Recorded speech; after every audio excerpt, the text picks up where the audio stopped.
activities.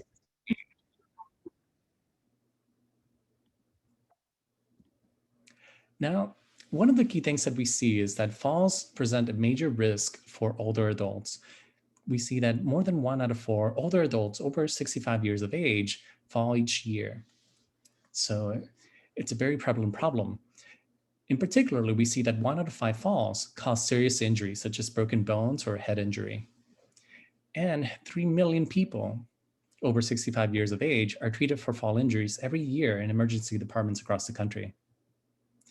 Now, falls are the leading cause of both fatal and non-fatal injuries for older adults. Typically, we see over 800,000 patients a year that are hospitalized due to fall injuries, and these are most often going to be categorized as head injuries or hip fractures. Now, one thing to keep in mind is that falls, with or without injury, also impact quality of life. And so, in particular, we have falls and fear of falling, which can result in further physical decline, depression, social isolation, and feelings of helplessness. However, the good news is that if you have a doctor coming over asking if you are the one that keeps falling down, there are some factors that usually will be preventable. And so one of the things that we want to keep in mind is that fall-related injuries are usually going to be preventable. Falls and the likelihood of falls can be reduced through the use of fall risk screening and assessment, the use of practical lifestyle adjustments to mitigate fall risk factors, and also the use of evidence-based fall prevention programs. And we hope to be able to provide a bit of an introduction to some of those tools and methods throughout this course. Now, I just want to open up the floor for a brief discussion and discuss what your fears about falling might be. Do we have any volunteers who would be willing to share their insights?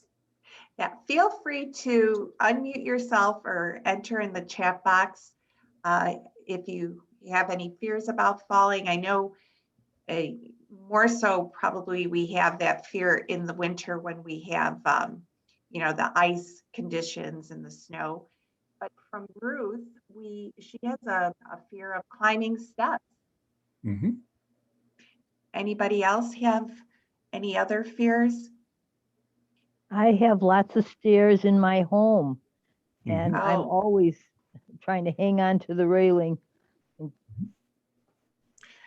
Thank you for that. And Barb says she has a fear, her fear has limited her activities. And I get that. And Gay says, uneven surfaces. And I get that too.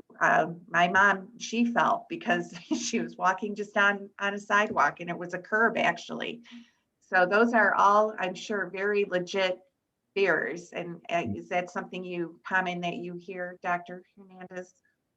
Exactly, yeah, that is very common, especially living here where we have seasons to be able to attend to, being able to go out, clear the driveway, walking on ice. Those are some of the things that we'll be afraid of and potentially be a little bit more mindful in terms of its potential risk for falls, right? So all of these, they make a lot of sense. And we're going to be rightful to be able to be more cautious about doing these different activities, climbing steps, or putting ourselves in situations that might be a little bit more dangerous, that might increase that likelihood of falling. Thank you. And then just wanted to also follow up with a question. How has a fall impacted your life? And you could share your comments directly on chat, or if you could unmute yourself. I fell, I kind of tripped down a stair.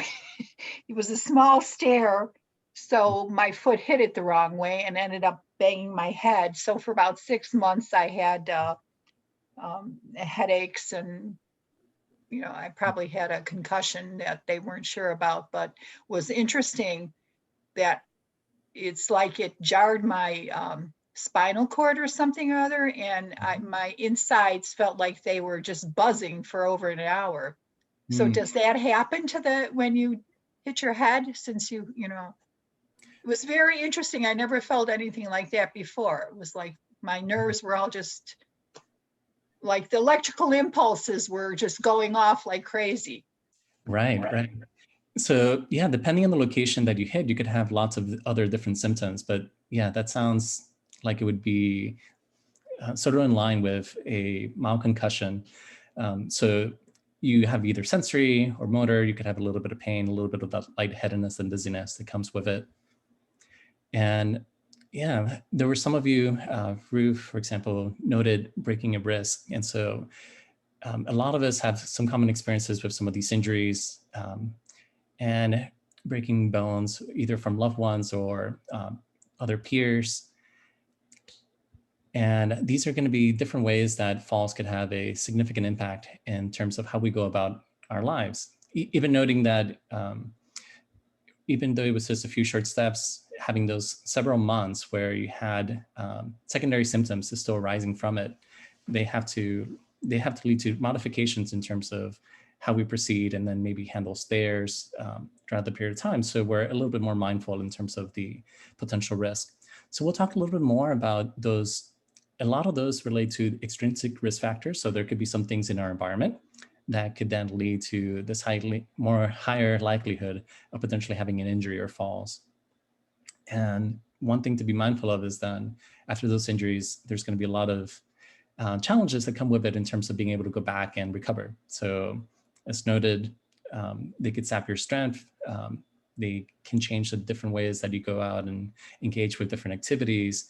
And so really the hope is then through the integration of different tools, you'll be able to come back from a injury, hopefully find ways to minimize the likelihood of injury as best as you can. And then in the event that there is something that arises, then hopefully integrate a couple of the best tools for evidence-based therapy to be able to restore your function as well as possible. And Barb notes out another really important factor. So once you have an experience with a fall, it can change your attitude towards life in general. So that's one of the things that we want to make sure we could address as well. So there's certainly certain fears that are going to be important to be mindful of. So if you have increased caution, they could help improve things. But we want to make sure that other aspects of life that really bring a lot of joy to you. So for example, let's say it's gardening, going out and walking your pet, or maybe having the chance to engage in other social activities are still things that you could feel safely and comfortable in engaging with. Thank you everyone for your contributions to the discussion. So I have another activity just kind of building up on this discussion, and it's a discussion of some of the myths and realities about falls. So I have a couple of different questions, and what I'll do, I'll post each question. And then actually, if you want to be able to use it, there's a quick tool that you might be able to use. So you could raise your hand or just type yes or no on chat if that works out better. And then we'll try to get a handle in terms of everyone here in this group to see what the popular opinion is for each of these different questions. So just want to raise the first question. Falling is something normal that happens as we get older. So is this true or false? And you could press T or F on the chat, or raise your hand if you think it's true. Okay, great. So we have a few responses coming in. Yeah, a couple of falses in the chat. All right, great. It seems like everyone's leaning towards false. Yeah. All right, so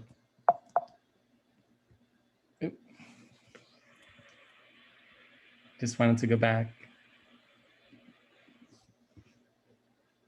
Okay. All right, so you got a sneak peek. Yeah, so it seemed like everyone had come to the consensus. Yes, it is false. Falling is something that's not normal and doesn't happen as you get older. So the next question, if I limit my activity, I won't fall. Do you think this is true or false? All right, great. So, yep. Wonderful. Yeah, so I see a lot of falses coming through. That's correct. So just because you limit your activity doesn't mean that you won't fall. Falls can happen anytime. And so we'll talk a little bit more about those risk factors that might be within our control, both to ourselves and to the environment around us. Also, for the next question, taking medication can increase my risk of falls. True or false?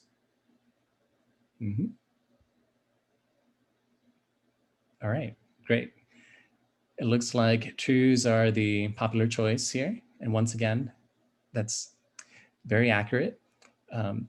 Taking medications can sometimes lead to symptoms, especially when they're taken in unison with other medications. And so you might have some secondary effects, or they might interact in different ways that could actually lead to an increase in fall risk. So that's actually one of the important things that we want to be able to do, is have regular consultations with doctors and our care providers to make sure that there's communication between them, so that medications that might be provided or requested by one healthcare practitioner and another don't lead to interactions and increased complications. All right, for the next question, as long as I stay at home, I can avoid falling. Is this true or false?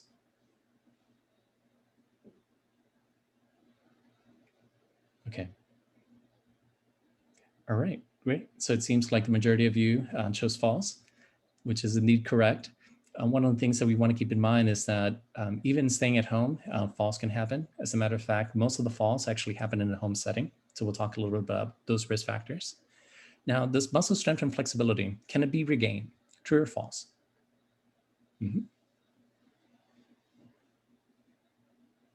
All right, great. So we have a consensus here. It looks like true is a popular choice as well. And that is indeed correct. One of the things that we want to keep in mind is that there's certain physiological changes and qualities, such as muscle strength and flexibility, that can be regained through the use of evidence-based rehabilitation and exercises. And so you'll learn a little bit more about this through the course of this session. And there's a lot of things that could be important to be able to improve these. Now, for the next question, I need to get my vision checked every year. So yes, true. Like a lot of you are noting, it becomes very important to be able to have regular checkups, especially with vision, because there could be changes that arise in as little as a year. So you want to make sure you have the most up-to-date prescription. And then for our final question, using a walker or cane will make me more dependent. Is this true or false?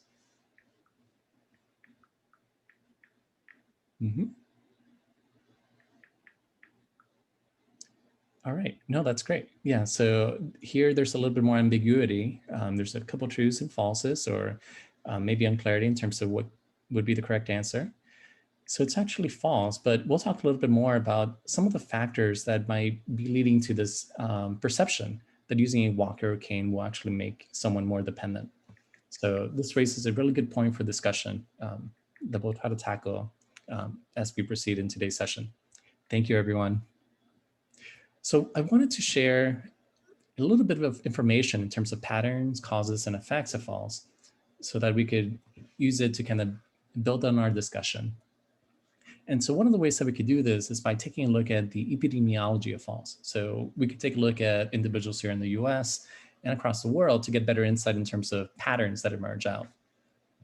And so one of the things that we see is then, in general, persons living in long-term care institutions have much higher rates of falls than community-dwelling older adults.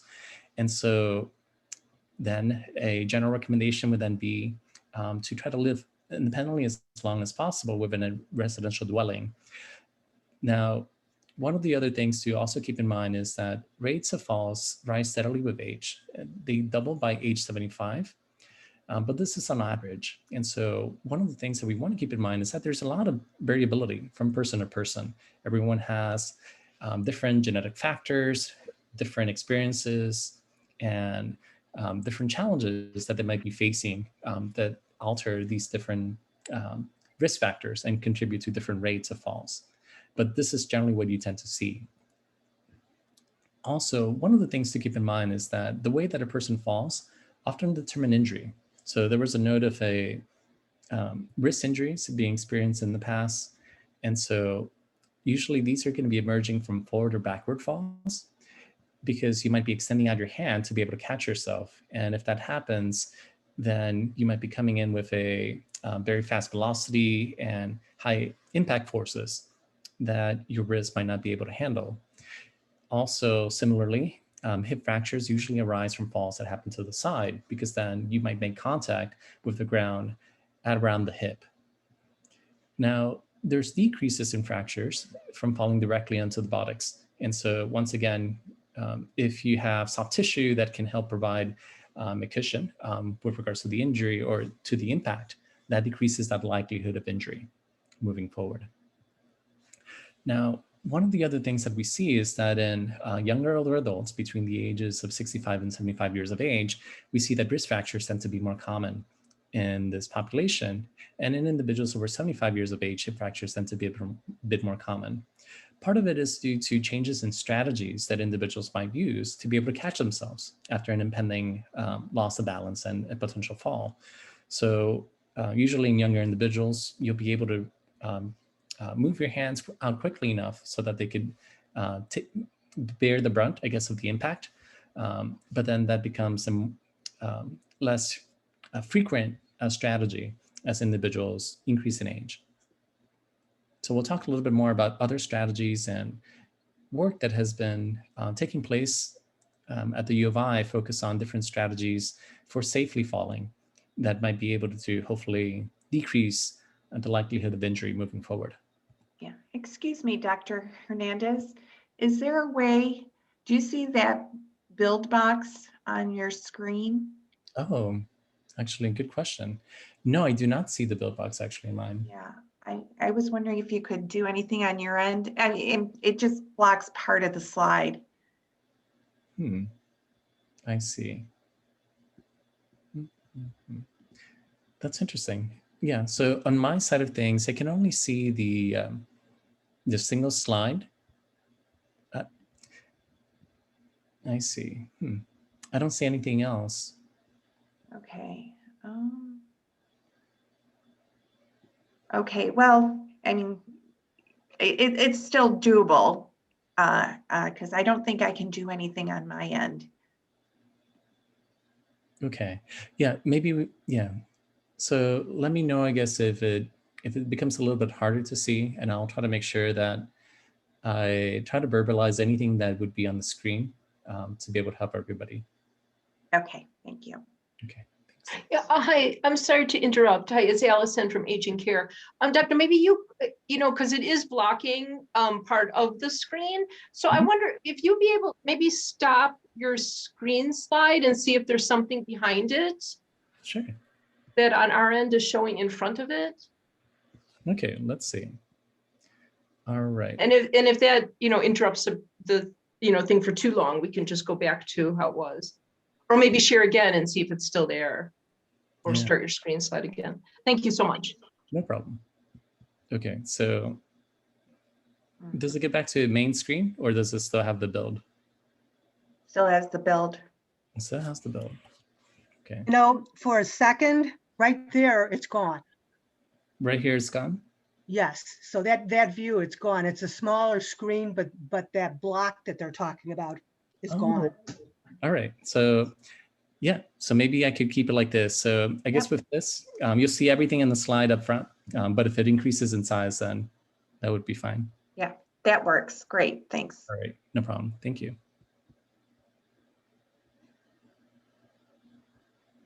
Okay, all right. So one of the things that I wanted to highlight is that there's falls are very complicated usually. So this helps you explain why there's no one quick fix that might help prevent falls across everybody.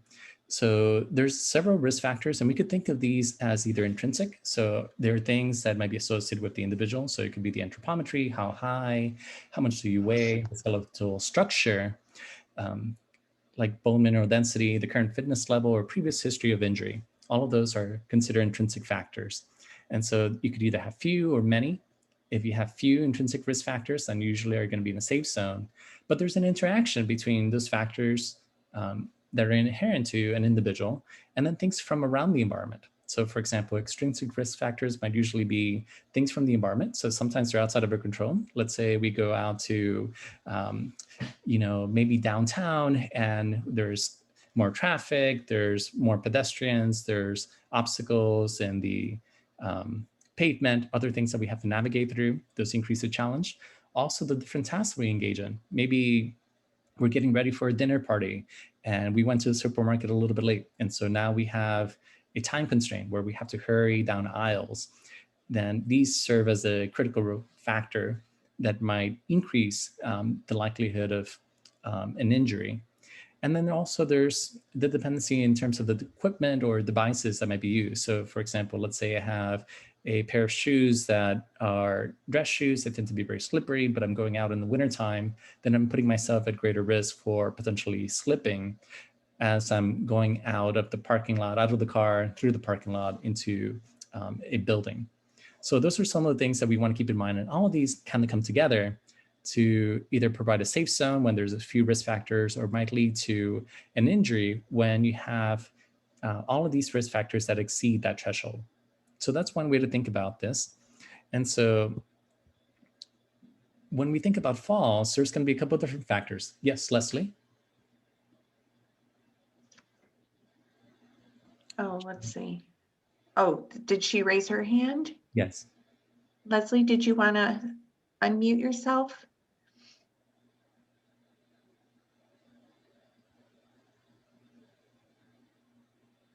Or maybe she didn't mean to do that. Oh, I'm sorry. What is anthropometry? Oh, yes. So anthropometry relates to our body height or body weight. So Oh, they're, yeah. So okay. they regard to our body size, essentially, our body shape. Thank you. Great. Good question. All right, wonderful. Thank you. And so one way that we could frame this is then to take a look at some of the common causes and risk factors for falls.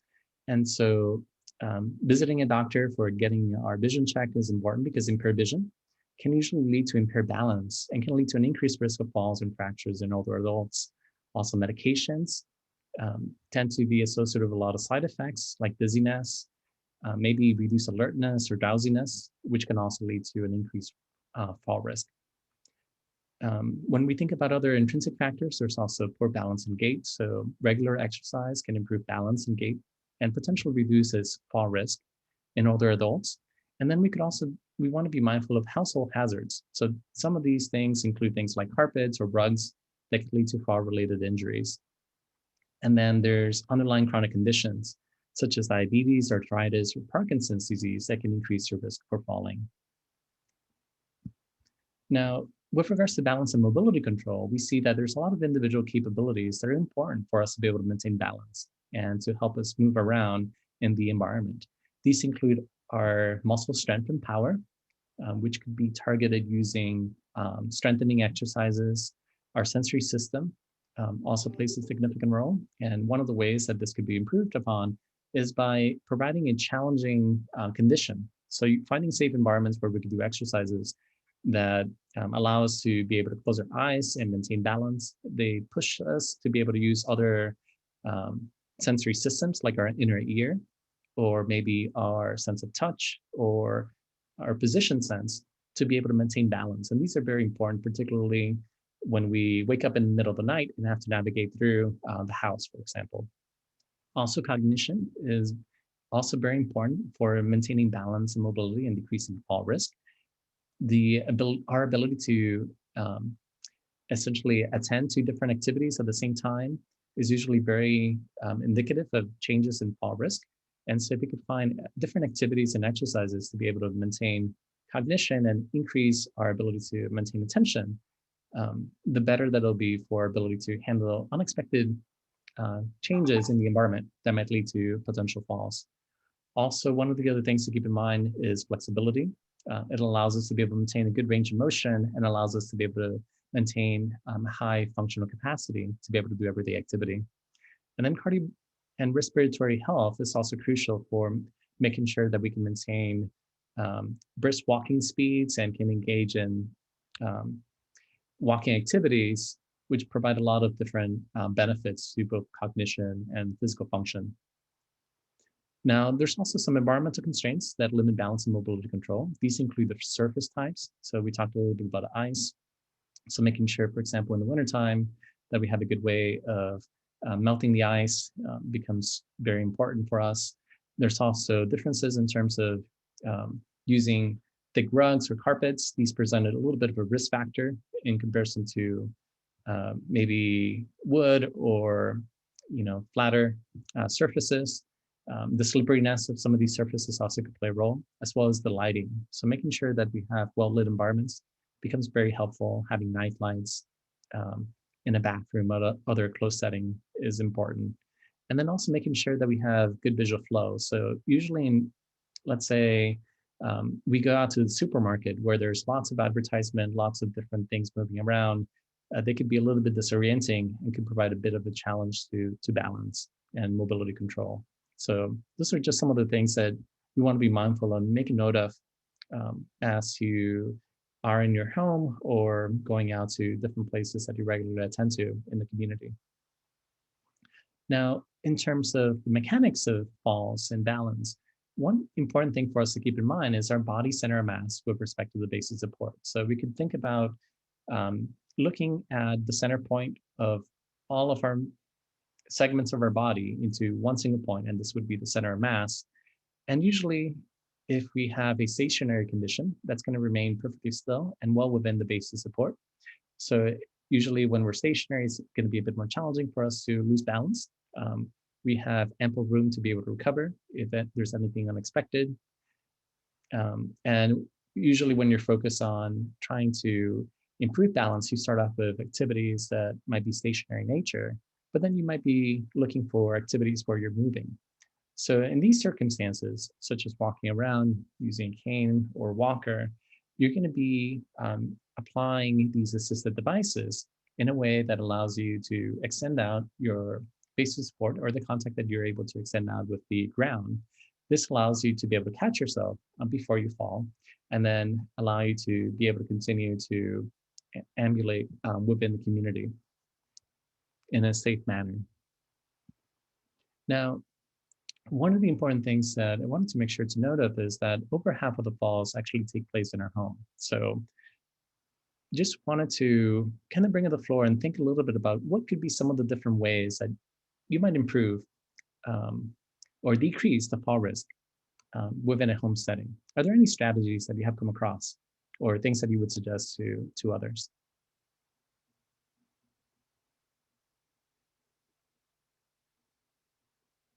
And you could share your suggestions on chat, or if you could unmute yourself, that'd be great.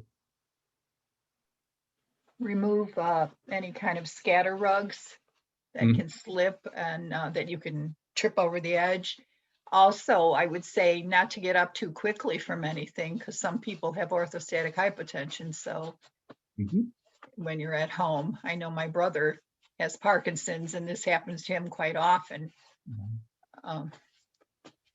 Right. Yeah. Watch out for anything, that water that spills on the floor or anything like that. Just be super careful.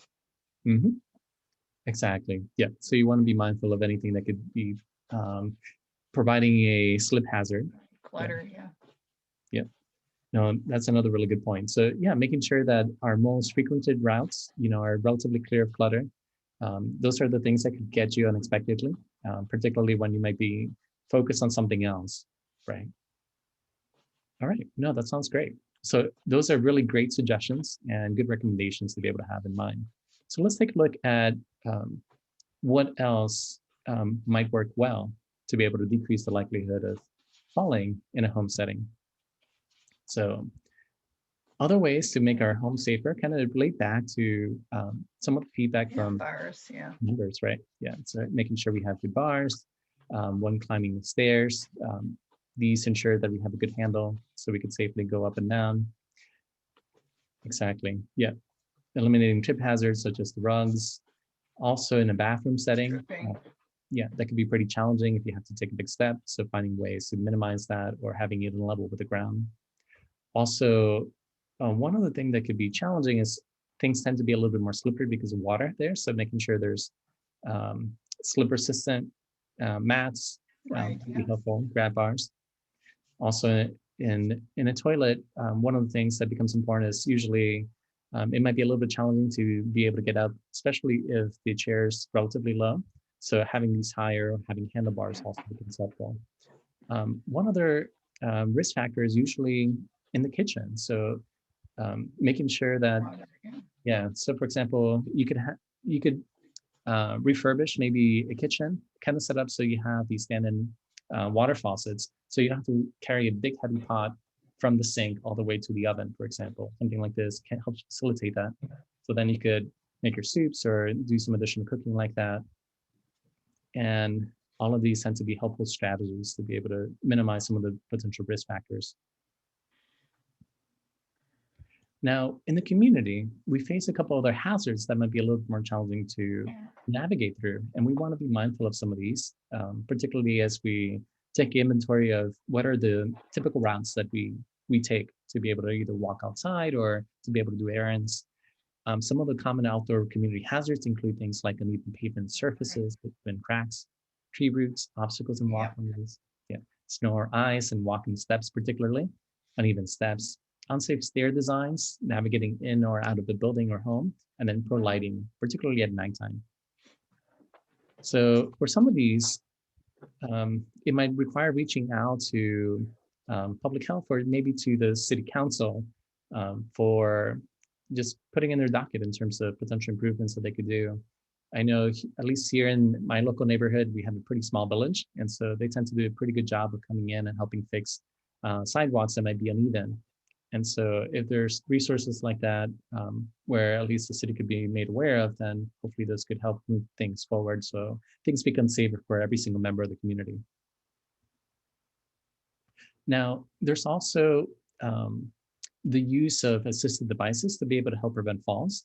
And so these play a critical role. And so one question that was raised a little bit earlier is whether these make you more dependent or not.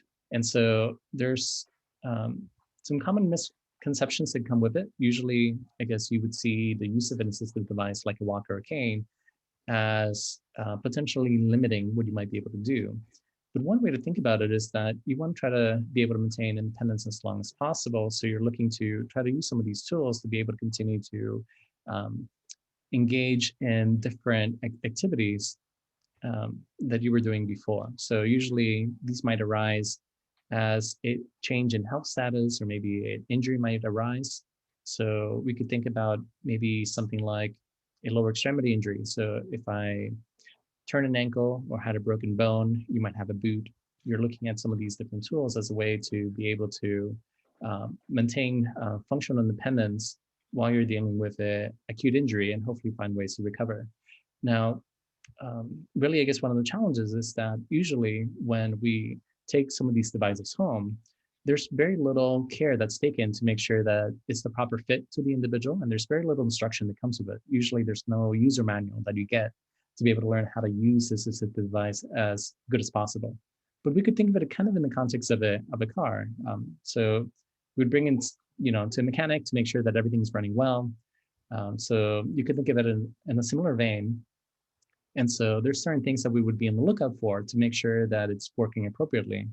And then we would want to make sure that it's personalized to our use. So then it becomes something that really helps assist us. And then we could just use it as a supportive device. Now, some of these different things that we want to be mindful of is that walkers, for example, have different capacities. So you want to make sure that it's designed to be able to hold your weight, that it's the appropriate height.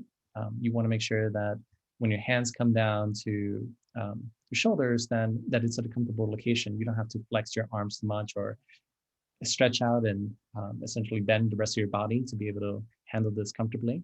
You want to make sure that leg tips are cleaned, not really worn out. Same thing for the hand grips, and that it folds easily. So if it's a burden to use or you can't really navigate or put it inside a vehicle to be able to get around, then it becomes a bit more of a challenge. So you want to make sure that it's easy to use, and that really should be an important criteria, and safe to use. Also making sure that the walker is clean and the material is in good condition. If the material is not in good condition, then this could be a potential hazard, since it might not be able to have the right integrity to help provide sufficient support. And so you would have similar recommendations when you're dealing with a cane as well.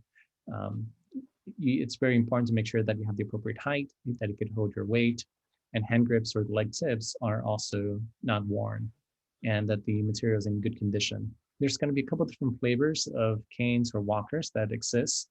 And so we could talk a little more about this after the session to get a sense if you have any other further questions with regards to some of the use of these different assistive devices. But really, the most important thing is to make sure that you're able to get a device that is designed personally for you that feels comfortable, that it's fitted properly, So then you don't have to adjust your gait pattern to be able to move around. So one of the common issues that might arise is that, let's say you have a device that's not really the proper height, then you have to change your posture, for example, as you're using some of these devices.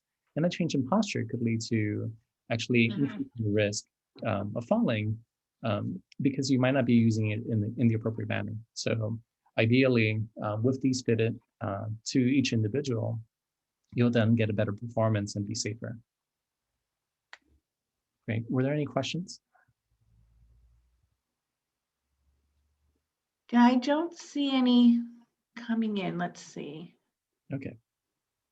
Yeah. All right. Yeah. Great.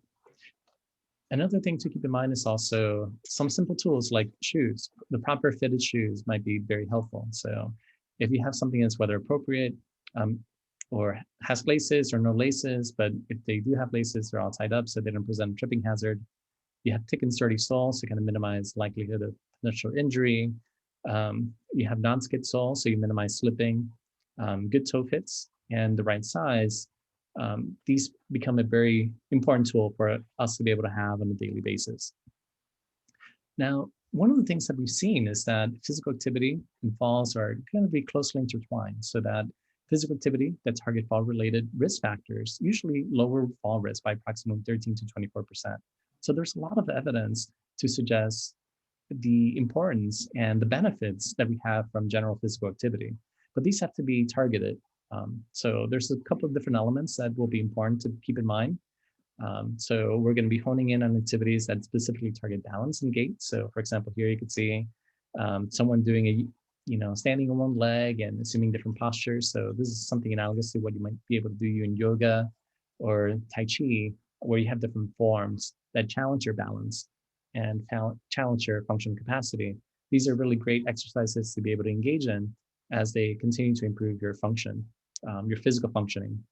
Also, you might be looking for exercises or physical activities that also target other associated risk factors, such as muscle weakness. And so there's a lot of exercises that are focused on reducing fall risk by improving lower extremity strength, leg strength, for example.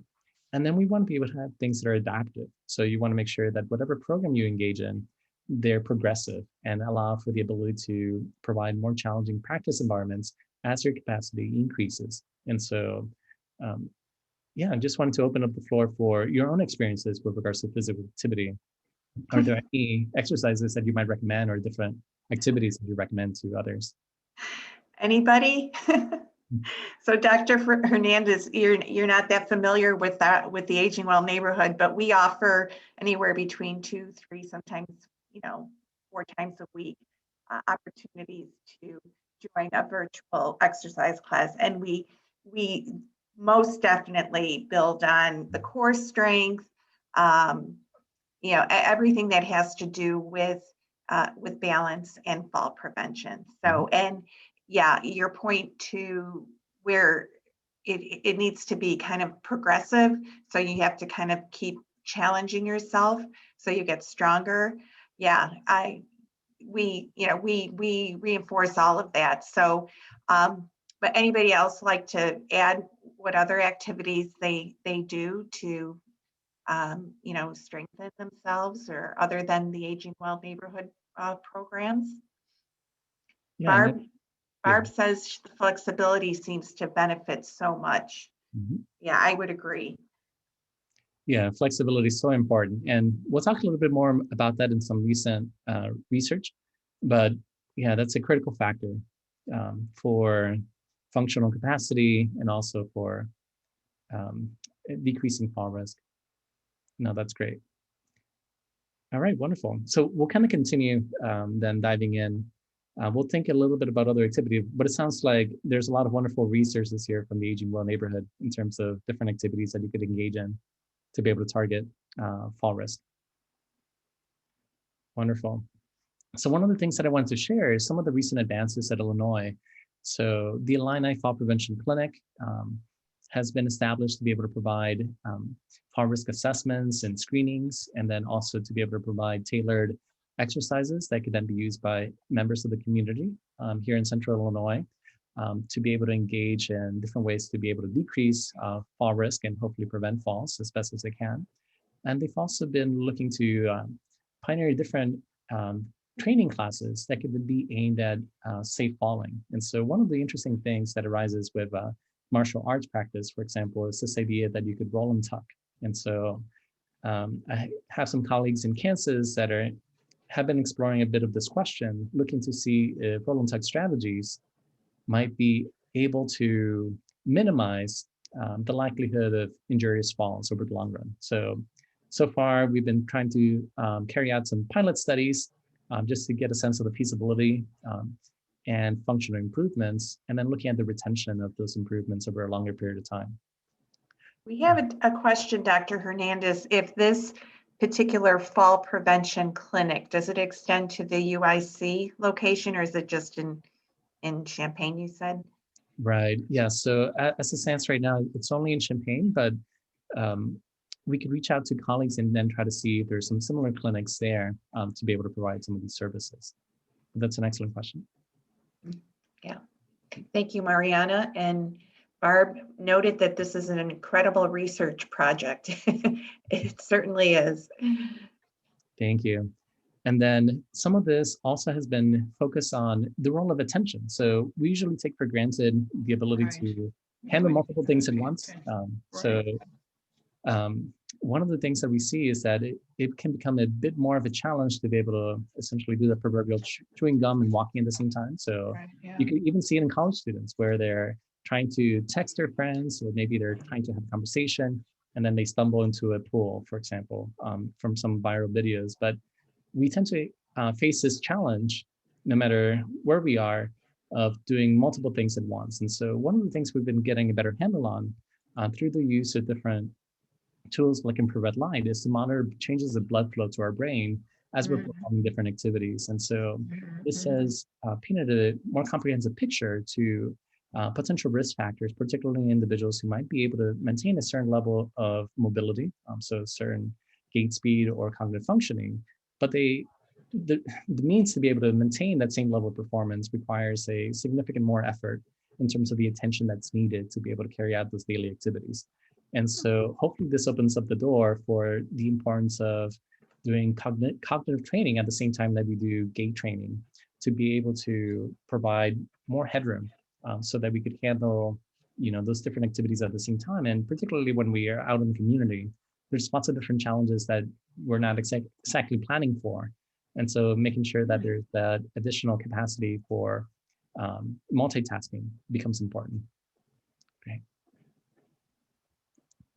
All right, so one of the things that I wanted to share with everyone just quickly over the next few minutes is some of the markers of increased risk of unintentional injuries. And so one of the things that we've seen from our work is that there's potential markers of increased risk of unintentional injuries by looking at common activities. So some of these can be focused on gait or focusing on our ability to do things like stooping, crouching, or kneeling. Now, stooping, crouching, or kneeling difficulty has been shown to be prevalent in older adults over 65 years of age. And so we could take a look at some of the longitudinal studies focused on self-reported stooping, crouching, and kneeling difficulty. And we find that almost just over half of older adults report a lot or some difficulty or are unable to do stooping, crouching, and kneeling movements. Now, one of the things to make a note of is that, that there's transfers or reaching. So for example, getting up from a chair, standing up, or getting up from a bed, or reaching down to either the ground or forward are going to be associated with about just a little bit over a third of all falls that don't involve losing consciousness or non-syncopal falls. And so a couple of these different things will encompass this bending down to the ground. And so one of the things then that we see is then that individuals with musculoskeletal impairments tend to be more likely to have functional limitations like stooping, crouching, or kneeling, or difficulty reaching. There's also decreased sensations and low balance confidence that are usually associated with increased fall risk. And then these also tend to be observed in individuals with these self-reported functional limitations.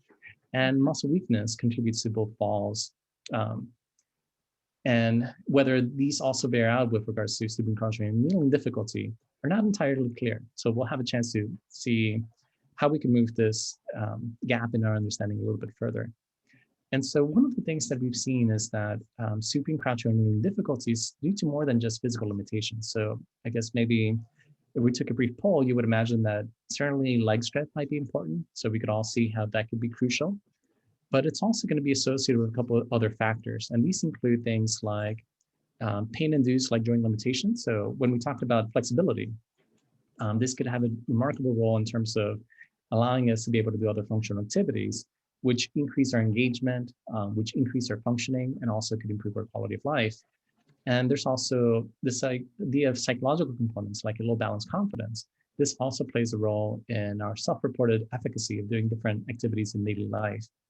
And all of these factors then come together to be able to provide a significant prediction in terms of individuals who report this difficulty or not.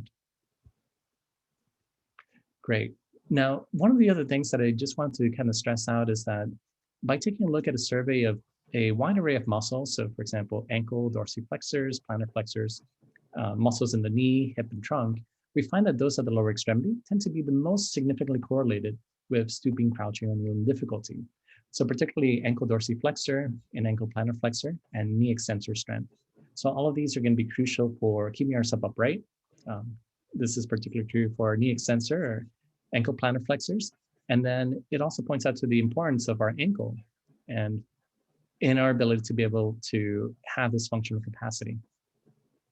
Now, one of the other interesting things is then that also limitations with stooping, crouching, or kneeling, as reported by difficulty, are also associated or correlated with clinical balance measures.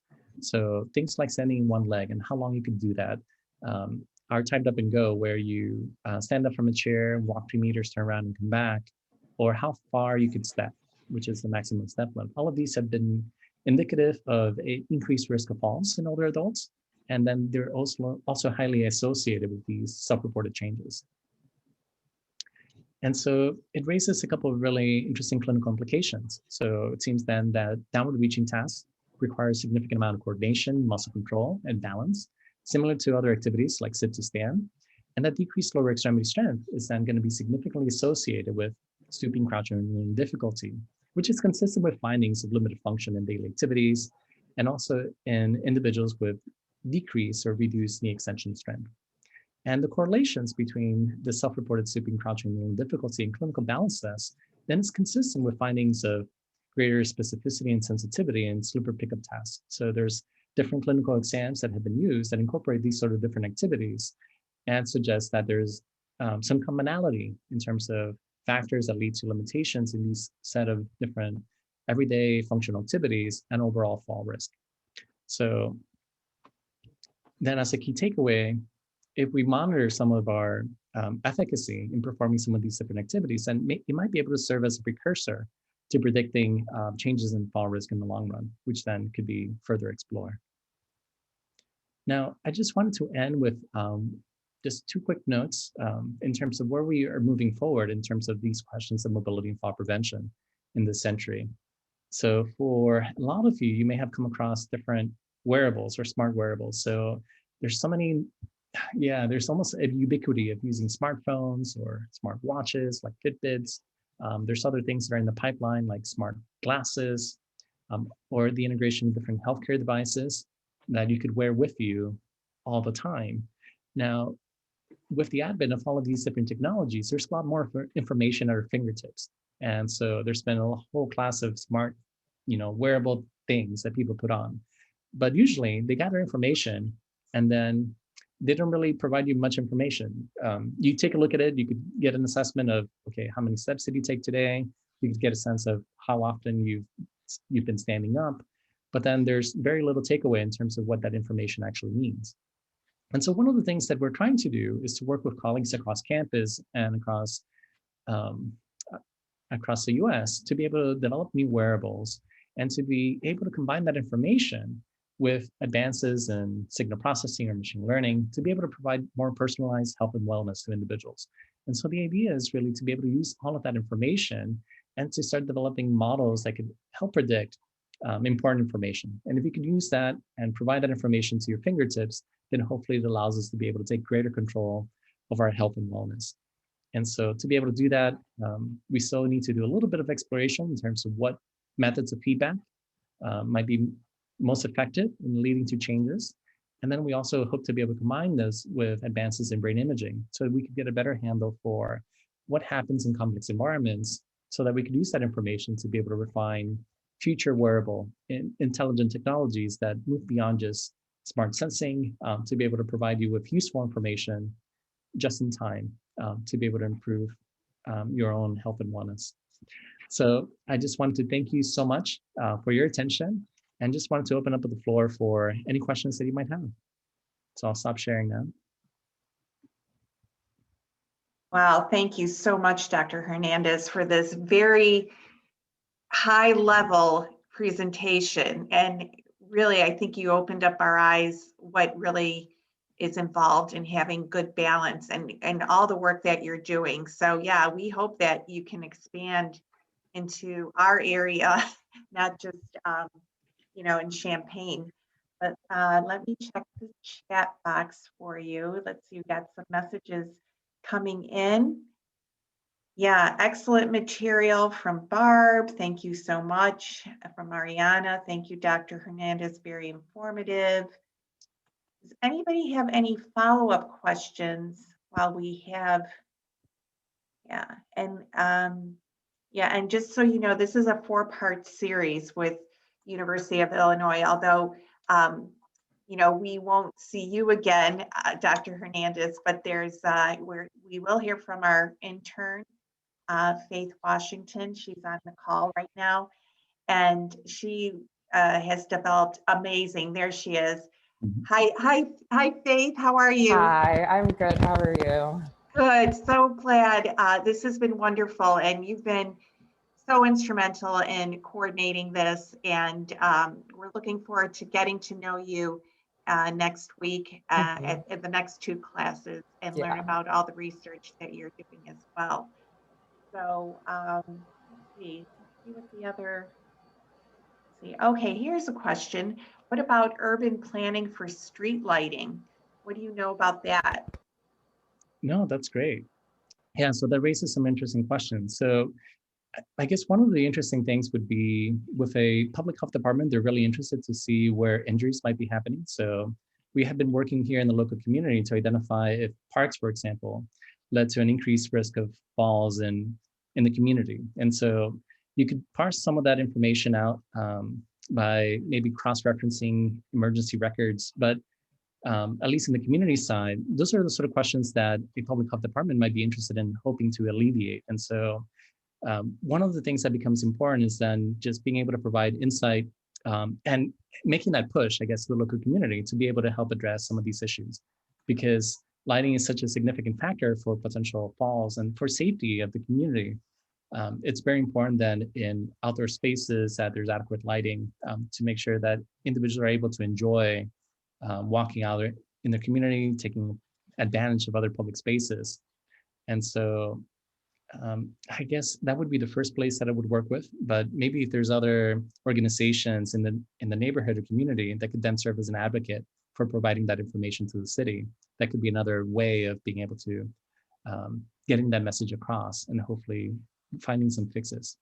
Right, and that street lighting ties into what's known as the age-friendly movement. Mm-hmm. There's a lot of cities that are adopting this age-friendly movement, which includes things like street lighting and that type of thing, right, to make it safer. So you feel safe when you go into, downtown or into the city or, just walking around your neighborhood. So yeah, great insight there. And Mariana asked about positional, now I lost you, positional issues with movement of the head. So next week, Mariana, Faith will address those types of exercises and things that you can do to, reduce your fall risk. And so we'll go into that. So stay tuned for that. And let's see. And Leslie, I know you raised your hand. Do you have any Yeah. questions? Yeah. It's interesting you were talking about local community. where I live, I was walking down the block one day and um, there was missing pieces of concrete in the sidewalk. I mean, generally missing, like, you know how sometimes the corner falls off. And I actually called the village to report this. I thought, I'm gonna fall for sure. My foot's good at finding those those holes. And the village said they didn't have money to repair. Hmm. And I said, but we could fall walking. And they, you know what they said to me? They said, we have insurance. I was Oh, so that's terrible. discouraged because I thought, oh, this is, you know, our community. Then we'd like to see, you know, you could fill it in with something, you know, just to, Yeah. because I've already broken my ankle a couple of times and I thought, you know, boy, this is hard. So Hmm.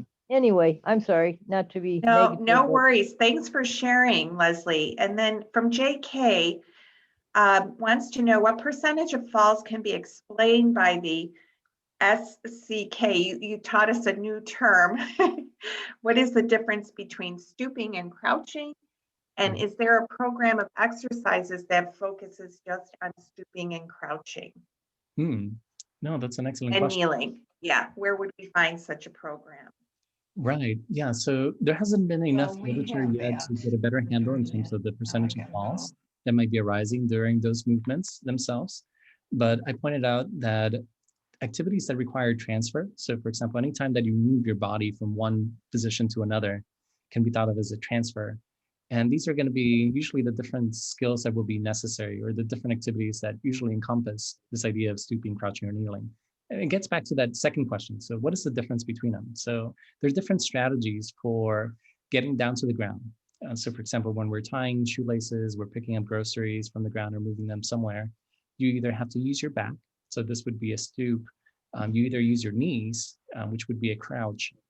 So knee bending, for example, or you um, or you could kneel completely, use your knee for support on the ground, and then try to get back up. So those are the three most common strategies that you would face. If you look out or you do golfing, there could be other strategies as well, like a golfer's pickup, where you might be standing in one leg, reaching down, but that's not as common. We don't tend to engage in that on a daily basis. So yeah, those are the different flavors, the differences between them. With regards to the last component in terms of exercises that could help improve them, so there's a commonality in terms of general exercises that are going to be useful for improving fall risk, decreasing fall risk. And a lot of these might be focused on increasing the strength that you have in the lower extremities. So doing ankle or knee exercises. And these are going to be some of the most common factors that are tied into the difficulty in performing these different movements, or SEK movements, stooping, crouching, kneeling.